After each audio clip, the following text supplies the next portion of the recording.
I'm not a maker of sad music generally. There are some sad songs on this record, but my general take on music is, let's sweat this out because we have to keep moving on.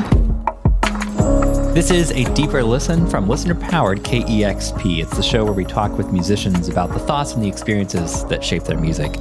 My name's Roddy Nickpour, and today on the show, Tune Yards, the Oakland-based duo whose sound you really can't forget once you hear it. What's the boy to do if I'll never be a gangster? Tons of live looping, funky bass lines, and of course, lead vocalist Merrill Garbus, who somehow musters energy for those vocals while also drumming at the same time. Longtime listeners of KEXP have heard Tune Yards countless times on the station, including multiple performances in our live room.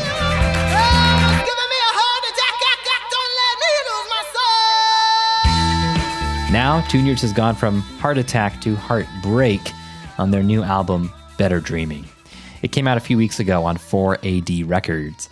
And I had a chance to speak with Merrill Garbus about the new album, which is heavily inspired by current events. Yes, on the global stage, but also in her own life as a new mother. We're talking about all that, but first, she gave a not-so-surprising shout-out.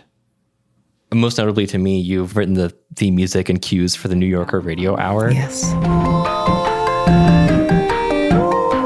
And you played at the Non-Com Music Fest, so I guess that's kind of like a thank you on behalf of public radio, especially right now with what's happening on the federal level with funding and stuff. So thanks for extending your talents to public radio. I mean, it's funny to think, it's not funny. It's funny, not funny to think of how much public media has shaped me as a human being. I read something by W. Kamau Bell about all the PBS shows that those of us who consider ourselves Gen X, that we were privy to in the late 70s, 80s. The hours that I've put in listening to various NPR affiliates in my cars, from the beat up 1987 Subaru to the Chevy Prism that I toured in, I'll just thinking about like the vehicles that I listened to NPR and the hours of Sesame Street and 321 Contact. 3, 2, 1, Contact. All these,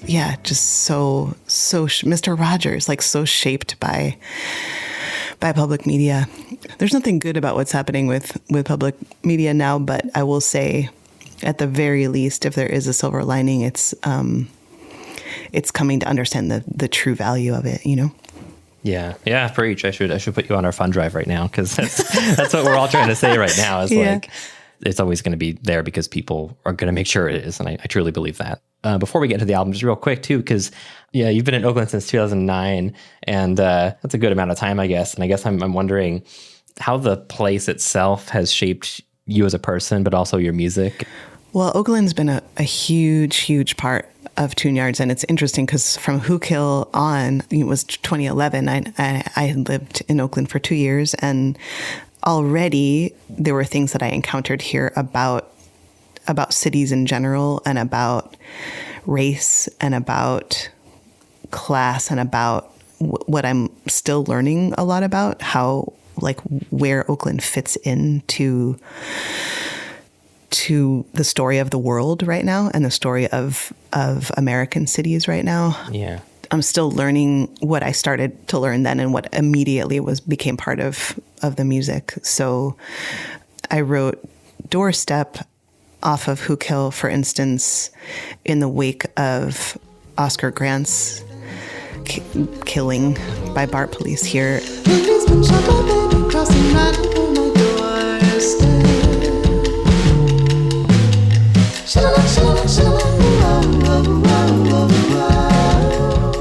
I don't perform that anymore because it doesn't feel, I've changed my relationship of what it is to be a white person singing stories that I don't understand firsthand. But that's all to say that the stories of what the Oakland community was going through, I don't know if I don't think there is an Oakland, there's not a monolithic Oakland community, but I'll say, the stories that I was hearing and witnessing around me were already absolutely part of, being woven into the music that I was writing. Well, let's talk about the now, right? Which unfortunately isn't much different than that, but right, the now of like how your experiences have inspired Better Dreaming.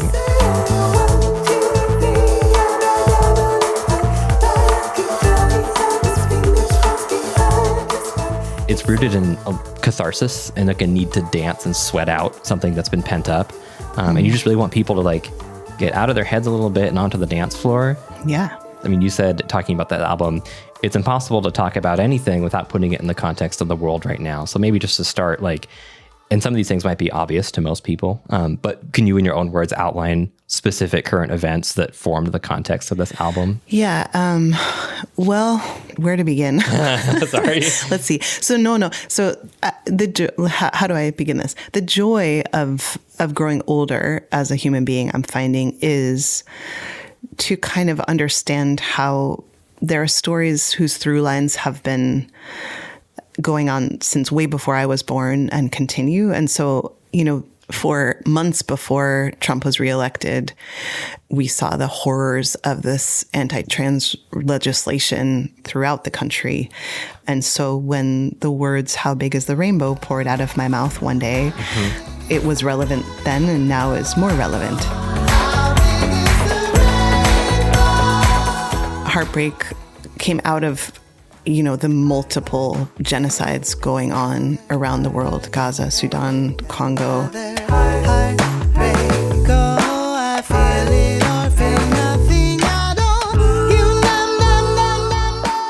In Heartbreak, I was trying to grapple with, like, this is it. Like, this is it for the rest of my life, is heartbreak after heartbreak, because this is how extractive capitalism goes down, is seeing tragedy upon tragedy upon tragedy around the globe. And I'm not a maker of sad music generally. I mean, I there are some sad songs on this record, but my general take on music is exactly what you suggest, that, let's sweat this out because we have to keep moving on. I love music for that it allows that kind of movement through grief, through trauma, through hardship. And so my take on the world is like, yeah, here we are.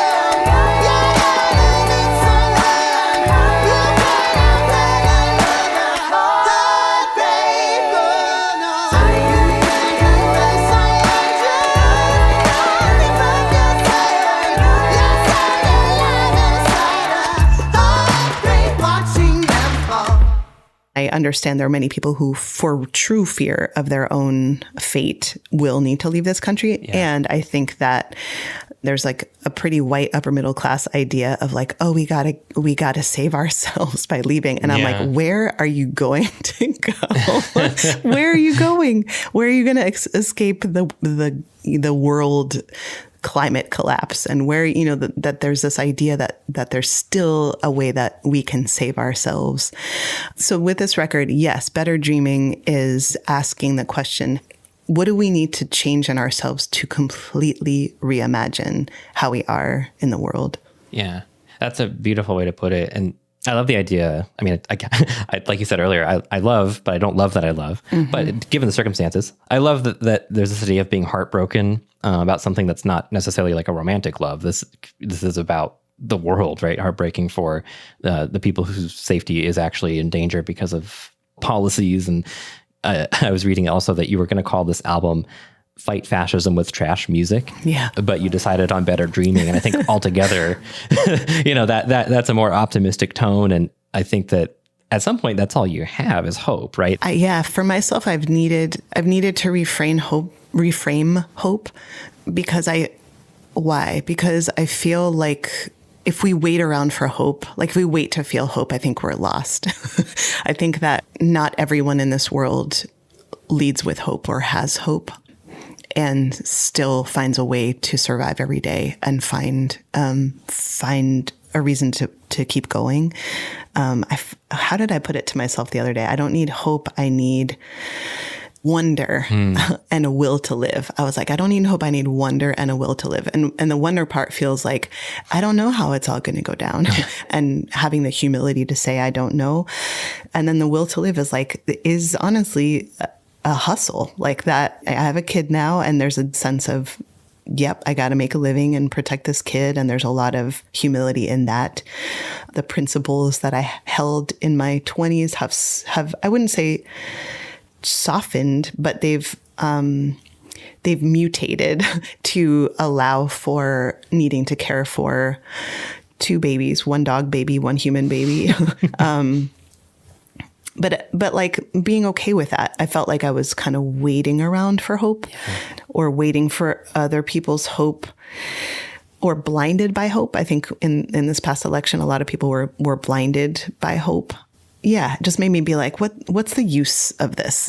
And I'm sorry if that sounds callous. I don't, but maybe I am a little calloused by the past decade. I don't think that's a bad thing. I mean, I think that I totally understand that coming out of your 20s thing where it's like, at some point, the aspiration of things being better is not the same as like control. Like, what can I control and actually make better? And you're doing that, right, in your life.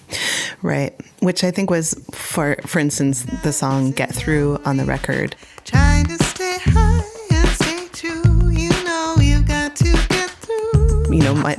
I made a to-do list the other day, and the first thing was stay up. And what I meant by that was like, don't go down, don't go, like as soon as, for me, it's like any kind of depressant or doom scrolling on my phone or getting like, I really need the energy of staying up so that I can pass that on in my day. And what I notice is that if I'm staying upright and I'm staying up in my mood, that there's this ripple effect. And I notice, I'm like, well, we're all just doing that for each other. We're all saying like, hey, here, yesterday I was desperate and full of despair and I couldn't get out of bed and I called in sick to work and I didn't want to do anything. And today I feel a little knob of energy that I'm going to break off a piece for you. And look, today let's plant those seeds in the garden. And like that's what I hope this music will do for people too. I used to say it was just one of those days, but they're so endless that I've got to connect some other way and get through. Get through.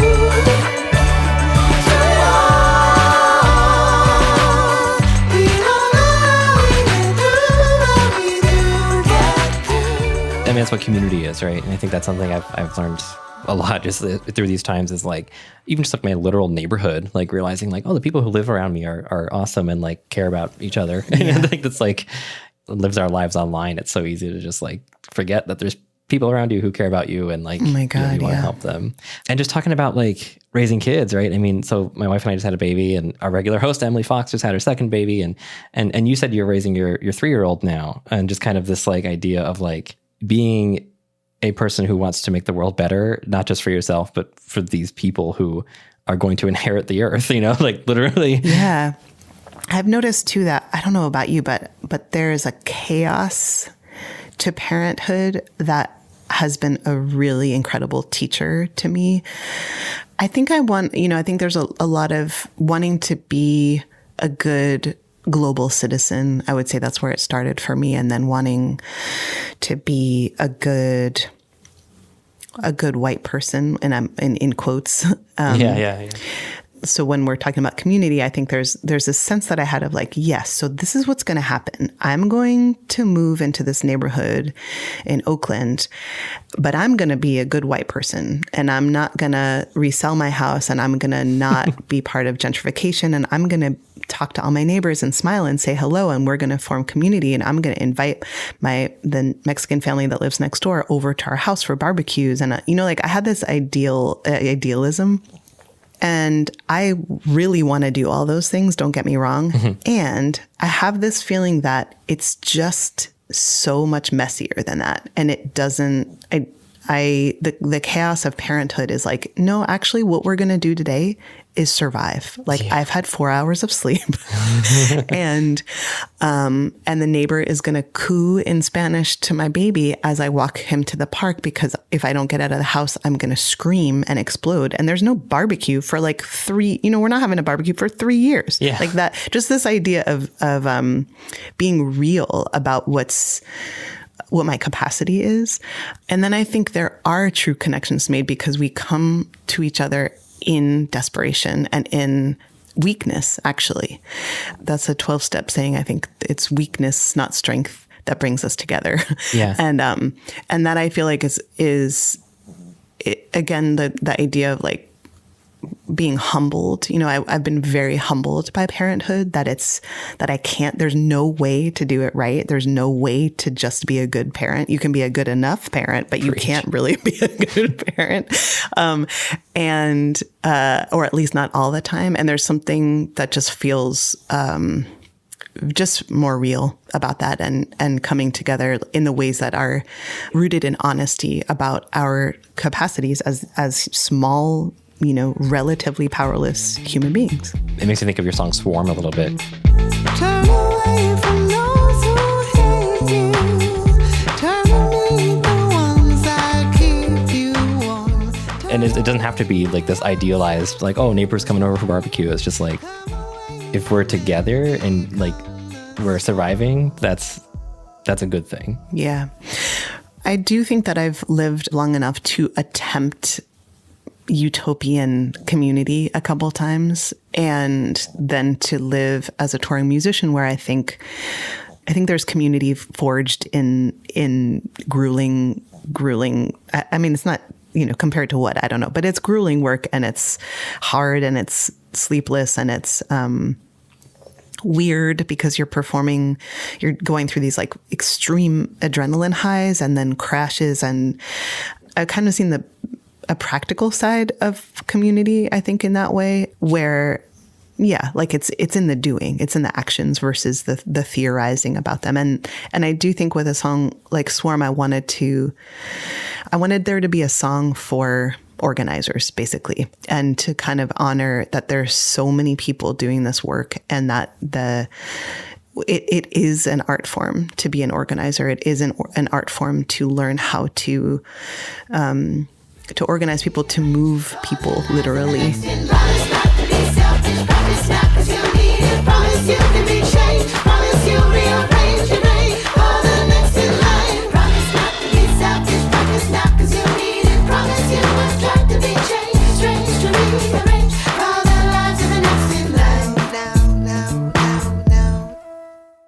I really want to talk about the song Limelight. It's a banger. It's definitely my favorite song on the album. And I was reading, you almost didn't even include it on the album, but I'm so glad you did, because first of all, the song itself is just super catchy. But second of all, I was reading that your 3-year-old's actually on the track. So it's kind of truly a family band, right? It's like you, Nathan, and you and your 3-year-old. I just love the idea of the story here, that it was born from your son just dancing around the room to George Clinton or something, right? Like, how did that song come about, and why did you almost not include it? Limelight was, at first it was a demo before there was a toddler dancing to George Clinton. There was a song. It was kind of more like Phil Collins, I would say, in the beginning. I'm a real Phil Collins fan. Who isn't? And yeah, exactly. Thank you. And then it just turned more, you know, like digital psychedelic in a way that we really liked. And then I think I listened to it too many times. And honestly, I do blame that on the toddler. He wanted to hear it every day for months and months and months. And it felt, I think, because of the emphasis on boom, tap, boom. It felt very George Clinton when we started to listen to some 80s George Clinton with our kid, and Atomic Dog was on the playlist. We were hearing, I kind of heard where the song could go. As soon as we took the demo home, our kid was immediately like, that's the one. Baby's all right is what he called it all the time. And so he'd say, baby's all right, baby's all right. And we would just sort of like, okay, I guess this is the one.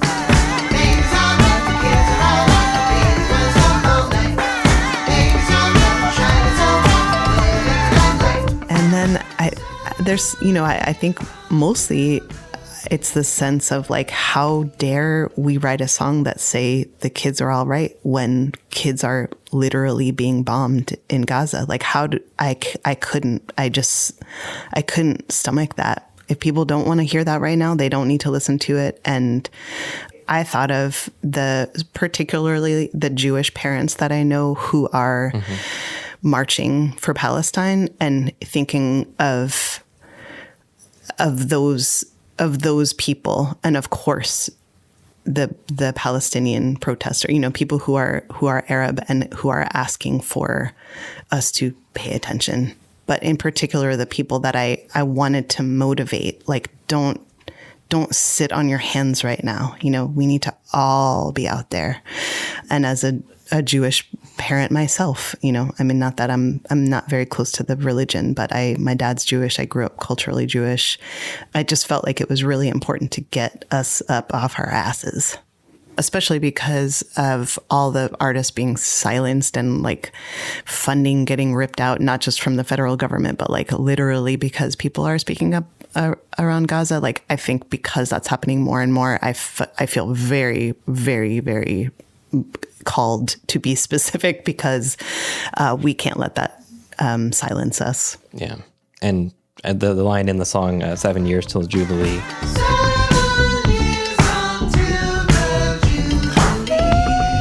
I'm waiting for 7 years. I don't know what 7 years, but I'm ready.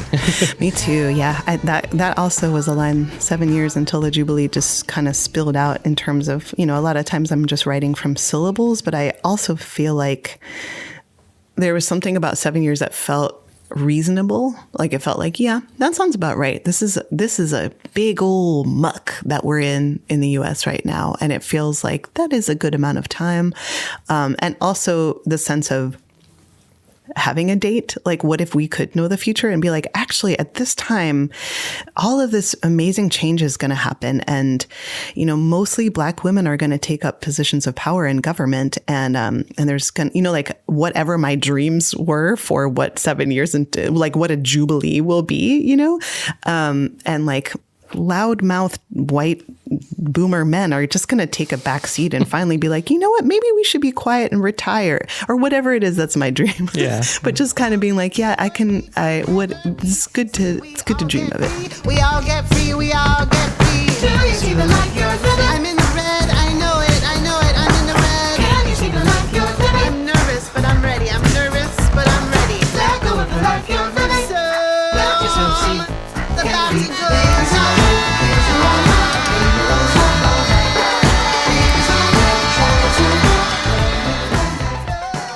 Speaking of dreaming too, the title track, Better Dreaming, on the album is related insofar as it's definitely about envisioning that better future for, again, the kids more than anyone else. Dreaming of life without the noise. Dreaming the strangest strains of voice.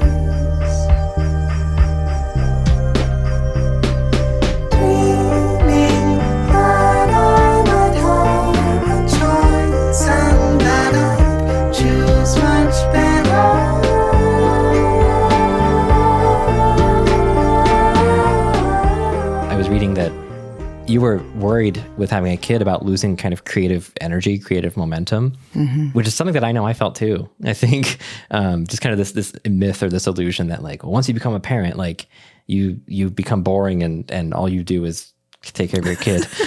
So when you heard the mix of Better Dreaming, you cried. Mm-hmm. Can you talk about that fear of kind of losing yourself or losing your creative energy in parenthood? And like, how did you even decide to have a kid with that possibility in your mind? Good question. Well, I decided not to have a kid first and wrote a song about that. Hold Yourself on our record, Sketchy. Parents, they made us. They tried to raise us, but parents betrayed us even when they tried. And then I got unexpectedly pregnant and had to do awkward interviews where I talked about writing a song about not having kids, secretly knowing that I was pregnant, which was a very interesting time in my life. What I like to say is it's only by proving to myself every day that having a child did not, what I would like to say, ruin my life. Like, I mean, I know it's not so PC to say, like, having totally. A child ruined my life, but I wish that more parents would say it, because I feel like when I had a child, I was like, I just broke into 800,000 million pieces. Yeah. And I will never be able to put that same person back together again. And I think that is just true for me. And it's always helpful when other parents say things like, this ruined my life. And ruined, I don't mean like it's bad now. I just mean like I'm in ruins, you know, like thinking of like ancient Rome and just being like, I am now pillars half crumbled to the ground. Yeah. That was a big reason why I wanted to go through with having a kid, was that I wanted to shake up my whole life. I mean, that there was a choice there to be like, oh, I think I'm in control, and I think I need to be reminded that I'm completely not in control. And sure enough, it did do that. I mean, I definitely feel like forced into asking for help. I loathe asking for help. I'm a firstborn child. I felt very in charge of the household when I was a kid, inappropriately, you know. And yeah, to have to be like, oh my God, the babysitter canceled. Ask our friends next door to come stay with Leo while we did an in-store performance the other day. I mean, that was like, it's so hard for me. And there you go. That's what community is saying, I need you. And then next week you can need me, and we'll just need each other back and forth and develop these bonds of trust. And so I would say that for me, the reason I cried when I heard the mix of Better Dreaming was that it's not until I proved to myself that it wasn't true, that my creativity was gone, that I believed that I could still survive. And not just survive, but truthfully survive so much more of the ego bullshit. In other words, I don't have time to think too much about how I'm being perceived. I don't have time to like really overwork songs as I think we've done in the past. And I think Nate would agree. We've spent too much time mixing songs in the past. And this time we were like, cool, sounds good. Yeah.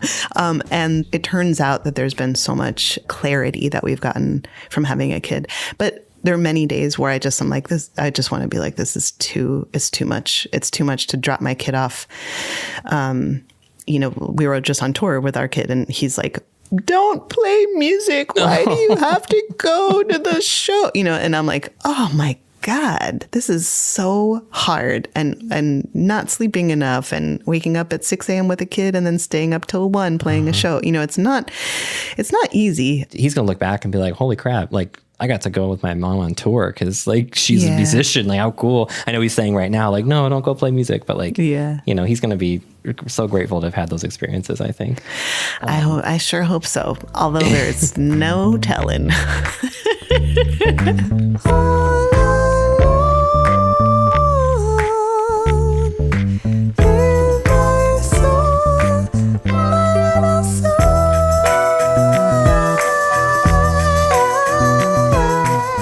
My feeling was really that this human being wanted to be born into the world, and that was an unexpected feeling for me, and again, doesn't fit into my neat pro-choice narrative of like what I was going to do with my life, right? So I'm noting a lot of women in my life, who are like, I just can't do music anymore. I can't do art, or I can't do this creative thing. And actually the creative thing is the child. And I think, I wish that our society made that more holy. This is a real motherhood, parenthood is a holy thing, I think. Oh my God, I just lost my train of thought, which is a thing that happens when I'm a parent, actually. The mushy brain, I know. Oh my God, the brain freeze. There's a way that I just have to commit to being myself. And I actually learned that from my mother. She very quickly, when she had kids, she very quickly went back to teaching piano, which is what she wanted to be doing in her life, and performing piano. And so to her, I saw how crucial it was for her to keep making time for herself. And I think as a child, I was critical, because a child always wants more mom time. In my experience, I just always wanted more of my mom. And now I'm so grateful that she gave me this example of like, I'm going to maintain my personhood. And especially she was a child of a woman who could not complete college because she was married and pregnant quickly.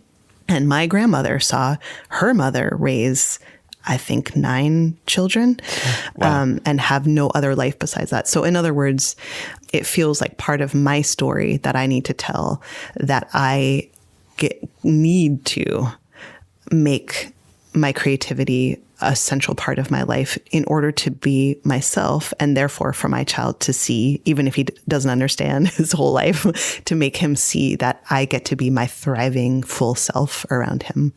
It's crazy. It's crazy. I keep wanting to say congratulations, even though your kid is 3 years old. I'm like, you're doing it. Like, you're doing it. Oh, thanks. It feels like yesterday. And congratulations to you. Because this morning we were looking at videos of him, I think when Leo was maybe 9 months old, something like that. And at the time, I just was like, what am I doing? This is insane. We're going to fly across the country. It was so hot, and we were rehearsing with a band, and I was holding him in a carrier while singing. And I just, looking back on it, I wish that I had seen my power, I wish I had seen like, wow, look at you go, like, don't worry about how you feel like your singing has changed, your body has changed. I felt like a big mushy blob of myself. Again, reconstituting these fractured parts. But then to look back at pictures and go, it takes so much strength to do the parenting thing, and to keep coming back to yourself and continuing day by day. One song we want to talk about, How Big is the Rainbow? I think, in the name, there's kind of a big gay celebration context there. And something you were saying too is that there's no room for subtlety in advancing human rights, especially for trans people, which we talked about earlier. And that song is immediately followed by a song called I'll See You There, where one of the lines is talking at people who are more bigoted and says, I'll see you in hell, basically, because they're not being much better, Right. But talk about How Big is the Rainbow? How was that song born, and how does it relate to LGBTQ rights and anything like that? How Big is the Rainbow really just fell out of my mouth as a line, and I wanted to make something that felt that there was this big question, and that the answer to the question was beautiful and beyond our wildest dreams. I went to an all-women's school, and I think I chose that when I was 18, I guess, because I lived in this very, very, very conservative town. And there was no room to be queer in that town. And I was queer enough that I knew that I needed room to explore that part of myself. And I also, am married to a straight cis man, and have kind of questioned how I fit in. And I think that for myself, it felt like an important question to ask, that it's, I think I want the whole point to be like, we're all free. How free can we be to be exactly who we are? And sometimes I'm like, it shouldn't be how big is the rainbow. It should be like, how many different shades of different colors of the rainbow could there possibly be? And that just doesn't make for a good song. So, so here it is. How big is the rainbow?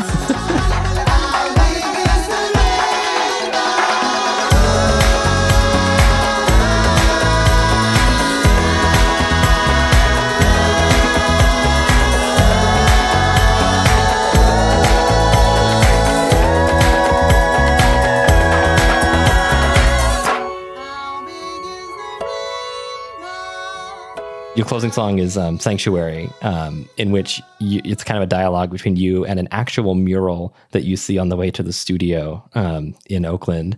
And I just think the line that sticks out to me is, you are not the weight you carry, clip the strings and float away, live inside a sanctuary, lose yourself to find a way.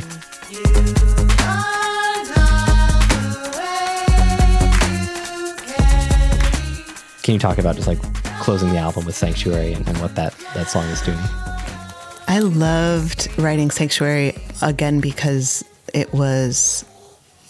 words are literally just kind of stream of consciousness. I found them in one of my journals, and I was like, oh, we made this weird beat, and Nate put a bass line on it so quickly that he forgot the next day that he was like, who's that playing bass? And I was like, that's you playing bass yesterday.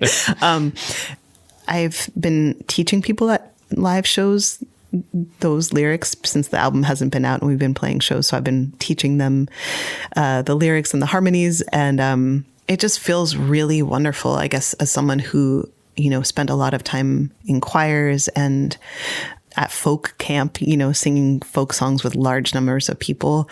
There's something that just feels really right to have these big vocals. It's also Maura Smiley sings on that track, and she writes a lot of music for choirs and has a long history in folk music. And also Sharon Udo is singing on there, who's I've just been a fan of for so long with her project Counterfeit Madison. So it felt like a big, again, bringing each other up, and saying wherever you are, you can always go back to this place of sanctuary. And I think a lot of the work of Resmaa Menakem specifically has been really instructive to me about how to find a neutral, calm nervous system, how to physiologically calm your nervous system down to get where you need to be to handle all that's coming at you. And he talks about that in the context of race. And I think it's very helpful for surviving these times. And one of the ways that we can calm our nervous systems is singing. So it's felt really good to offer that to people at live shows, especially. So we'll be singing our way through the next 7 years as foretold on your song. Sounds good to me. There's a lot to sing on this album, and I appreciate you making it for us to find ourselves in and find each other in, I think, as well.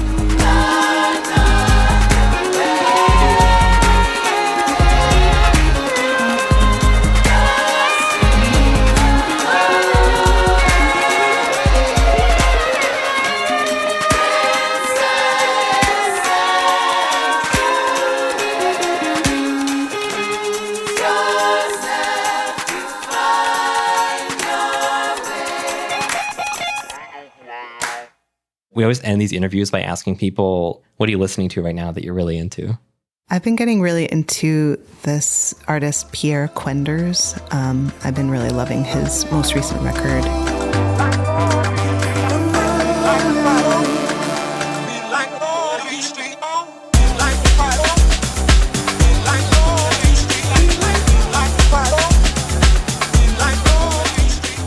I love the new Daughter of Swords record, Alex. That's part of that family of Psychic Hotline is the label that the Sylvanesso folks run. We need that money though. Without it, we won't get very far. Floating, flying, shimmering, grabbing like a bird on the wing. We won't really need anything when the money hits. It's not a song, but I'm a big Hanif Abdurraqib fan. I just love his writing so much in everything. And Adrienne Marie Brown's writing as well in this time of despair. She's been also a real light. So yeah, that's what I'll name today. Merrill Garbus, thank you for talking to us about your new album. Congratulations on both the album and your son and just everything coming ahead for you. Thank you. Such a pleasure. Thanks so much.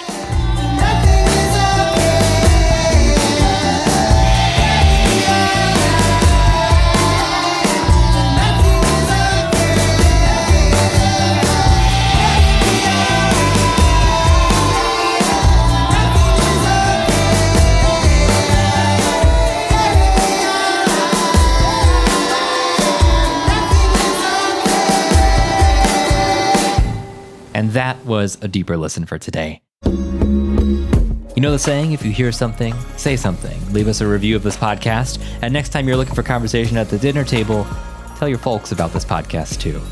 Thanks also to the thousands of people who donate to KEXP. Hope you'll become one of them if you're not already.